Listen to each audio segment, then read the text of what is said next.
Hello friends, welcome to the Point. Let's continue our discussion on Mughal Empire. In the previous session we have discussed about Babur, who was the founder of Mughal Empire in India, his military conquest, and his successor Humayun, who was his son. And later on we studied about the Sur dynasty, and the founder of Sur dynasty was Sher Shah, and we studied about Sher Shah's administration, and we also studied about Humayun. Now let's start with Akbar.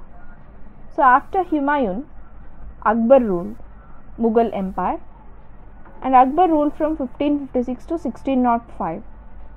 Akbar, he was one of the greatest monarchs of India, and he succeeded the throne after his father Humayun's death.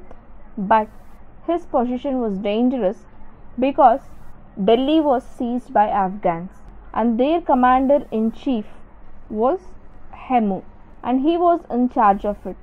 And in the second battle of Panipat in 1556, Hemu was almost on the point of victory, but an arrow pierced his eye and he became unconscious, and his army fled, and the fortune favored Akbar. The Mughal victory was decisive. And during the first 5 years of Akbar's reign, Bairam Khan, he acted as Akbar's regent, and he consolidated the Mughal Empire. So after 5 years, Bairam Khan was removed by Akbar due to court intrigues, and he sent Bairam Khan to Mecca. But on his way, Bairam was killed by an Afghan. Akbar's military conquests were very extensive. He conquered northern India from Agra to Gujarat, and then from Agra to Bengal. So he strengthened the northwest frontier, and later Akbar went to Deccan. Relations with Rajputs. The Rajput policy of Akbar was notable. Akbar married Rajput princess, the daughter of Raja Bharamal, and it was a turning point in the history of Mughals. Rajput served the Mughals for 4 generations, and many of them rose to the positions of military generals. Raja Bhagavan Das and Raja Mansingh were given senior positions in the administration by Akbar.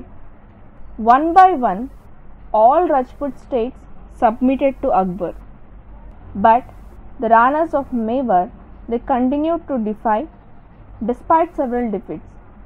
And in the battle of Haldigati, Rana Pratap Singh was severely defeated by Mughal army, which was led by Mansingh in 1576. So following the defeat of Mewar, most of the leading Rajput rulers, they had accepted Akbar's suzerainty, and Akbar's Rajput policy was combined with a broad religious toleration. He abolished pilgrim tax and later the jizya.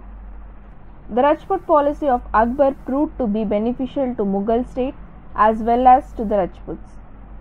The alliance, it secured to the Mughals the service of the bravest warriors. On the other hand, it ensured peace in Rajasthan, and a number of Rajputs who joined the Mughal service, they rose to important positions. Religious policy of Akbar. So Akbar rose to fame in the pages of history due to his religious policy.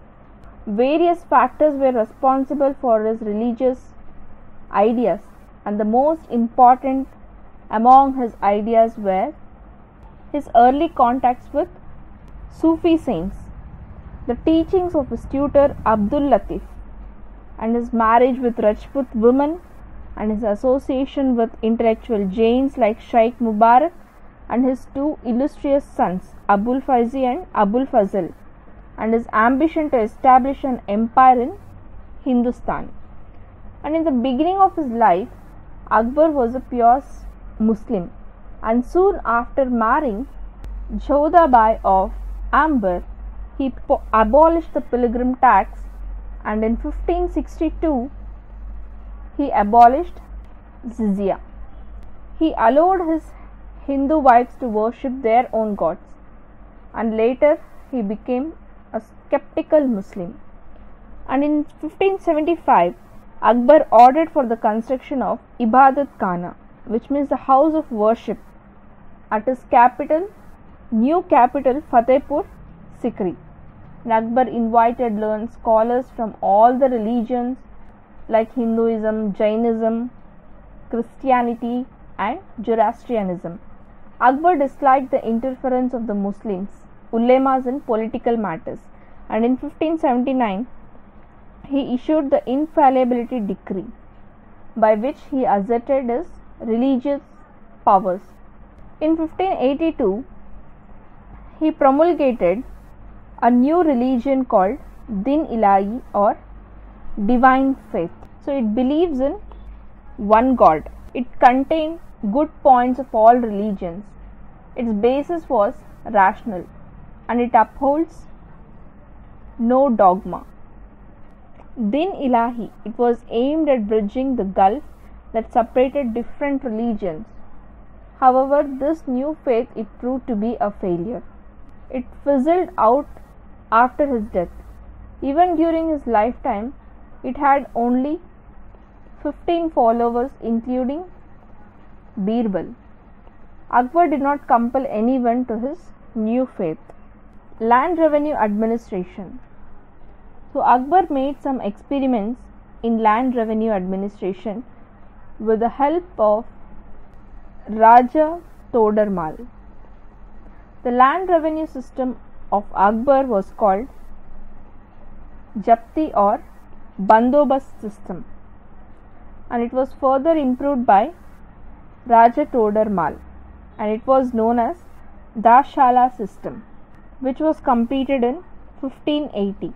And by this system, Todarmal introduced a uniform system of land measurement, and the revenue was fixed on average yield of the land assessed, and the land was also divided into 4 categories.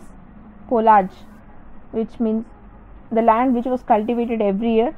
Paurati, the land which was cultivated once in 2 years. Charchar, the land which was cultivated once in 3 or 4 years. And Banjar, the land which was cultivated once in 5 or more years. So payment of the revenue system was made generally in cash. Mansabdari system. Akbar introduced Mansabdari system in his administration, and at this system every office was assigned a rank, means Mansab, and the lowest rank was 10 and the highest rank was 5,000 for nobles. Princes of royal blood, they received even higher ranks, and the ranks were divided into Jat and Savar. Jat means personal, and it fixed the personal status of a person, and Savar rank, it indicated the number of cavalrymen of a person who was required to maintain, and every Savar they had to maintain at least 2 horses. The Mansab rank was not hereditary. All the appointments and promotions as well as dismissals, it was directly made by the Emperor Akbar itself. Jahangir, he ruled from 1605 to 1627, and when Akbar died, Prince Salim succeeded with the title Jahangir, and Jahangir's rule, it witnessed a spate of rebellions. So Jahangir means a conqueror of the world.